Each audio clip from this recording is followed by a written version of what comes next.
la connotación que tiene el arpa. ¿Alguien sabe qué es un arpa? No, era grande, ¿no? Era como tipo guitarra, más o menos, para que tengamos una familia de la guitarra realmente.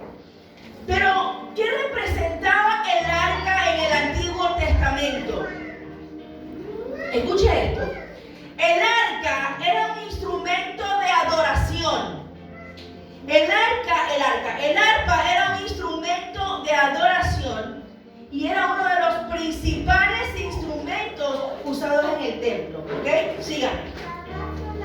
En los salmos se habla mucho se menciona mucho al arpa. Por ejemplo, en Salmos 33:20 dice: aclamad a Jehová con arpa, cantadle con salterio, con decacordio. Y se habla mucho, se menciona mucho este instrumento. Ya vamos a ver por qué. ¿Qué más representaba el arca en el tiempo antiguo? El arpa en el tiempo antiguo representaba un instrumento profético. Amén. El arpa no solamente acompañaba la música, no solamente era un instrumento musical como tal, sino que era prácticamente un vehículo de revelación profética. Escuche esto. Una de las connotaciones que tiene el arpa como tal y que me gusta mucho es que es un instrumento de consuelo y liberación. Síganme. El arpa representa un instrumento de adoración. Diga conmigo: adoración. Adoración. Pero el arpa también representa un instrumento de liberación. ¿Ok? ¿Me sigue? Amén. El arpa en el Nuevo Testamento también se lo menciona mucho, pero ahora para hacer relación de lo que será la eternidad adorando a Dios.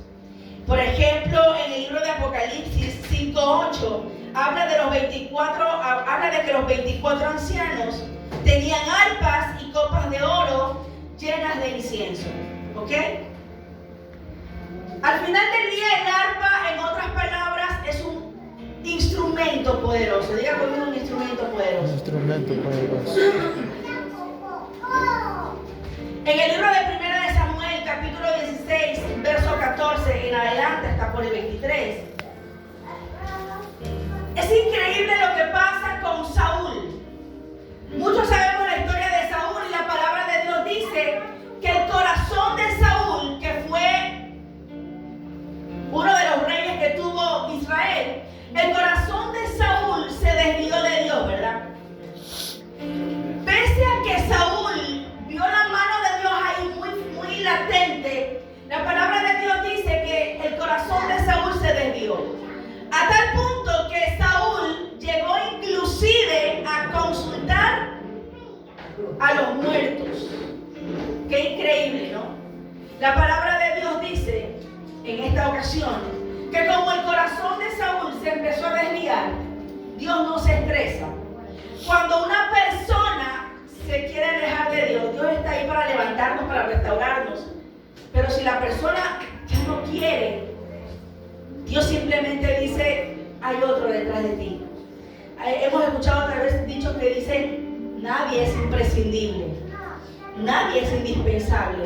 Por eso es que Dios nos llama a cuidar nuestra salvación y a pelear como buena gente, como esos atletas, a estar pilas en cuidar nuestra salvación en esta carrera de la fe. Y la palabra de Dios dice que el Señor desechó a Saúl. ¿Qué hizo el Señor con Saúl? Dice esta historia que acabamos de leer, que venía a Saúl a atormentarles espíritus inmundos.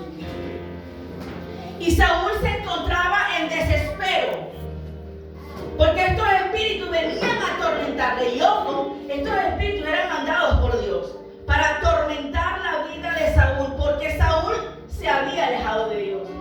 Pero diga conmigo: Dios es bueno. Dios es bueno. Pese a ello, llega un David. Pero David no llega solo. David llega con un instrumento, con el arpa. Y la palabra de Dios dice que David halló